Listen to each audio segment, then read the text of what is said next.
Constelação é perigoso? Vamos entender um pouco melhor sobre isso? Eu era uma frequentadora de igreja. Sempre que eu ouvia sobre Jesus, aquelas histórias lindas, meu coração transbordava, mas achava que não era para mim. E assim seguia a minha religiosidade. Na igreja, servindo de alguma forma, ajudando com as crianças no ministério infantil ou algum evento na igreja servindo religiosamente. Eu lia a Bíblia quando conseguia, quando na verdade eu não cochilava e dava um sono sem fim, profundo. E quando eu conseguia terminar de ler um capítulo inteiro, eu não tinha entendido absolutamente nada. Um versículo ou outro aquecia o meu coração, mas não conseguia fazer conexão do texto para aplicar na minha vida. E assim foi por muitos anos, e na verdade, por mais de 25 anos, nessa religiosidade, até que um dia uma mentora me falou: "Você precisa fazer terapia". Eu fazer terapia? Eu não sou louca.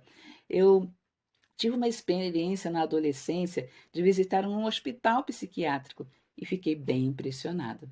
Então, o entendimento que eu tinha era que se eu fosse falar com um terapeuta, um psicólogo, um psiquiatra que seja, eu ia sair de lá naquela camisa de força, né? Eles poderiam realmente concluir que eu era louca.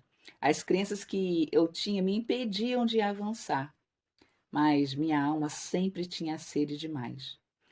Fui a encontro com Deus, tive uma experiência profunda na minha alma, no meu espírito. Um belo dia, então me permiti conhecer a tal da terapia. A minha alma estava tão ferida, eu não conseguia acessar. Eu resolvi a me render então e buscar ajuda. E sabe o que eu achei curioso e interessante na terapia? É que não era nada do que eu me imaginava. É cuidar da minha emoção, da minha alma. Eu entendi que eu queria aquilo para mim. Comecei a entender os meus eternos porquês. Pensei, dá para ir mais fundo. Foi aí que eu conheci a constelação familiar clássica e o melhor, constelação familiar clássica à luz da Bíblia. Eu ia na igreja, como eu já disse, religiosamente, assistir os cultos, sentia muita presença de Deus, mas sem entender que a minha alma precisava de mais. A minha alma estava adoecida, a minha alma estava ferida, a minha alma estava anestesiada.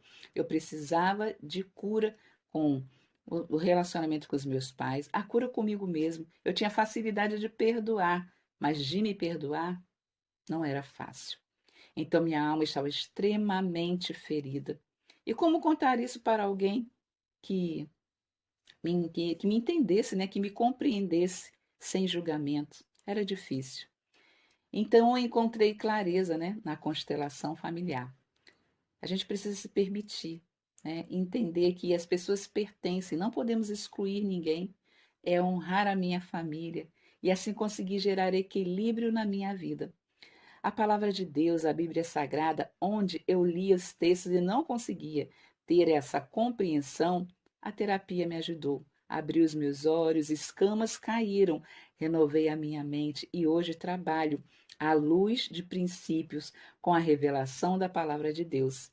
Que na palavra de Deus o que predomina é o pertencimento, ordem e equilíbrio.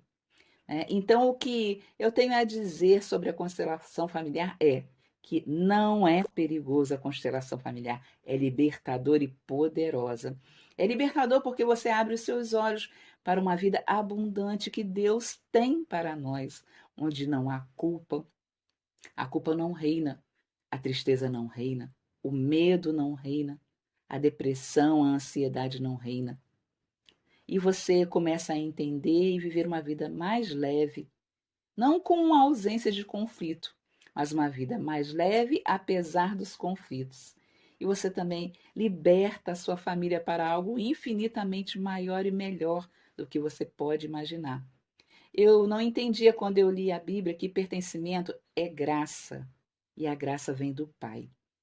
Então, se esse vídeo te ajudou, compartilhe.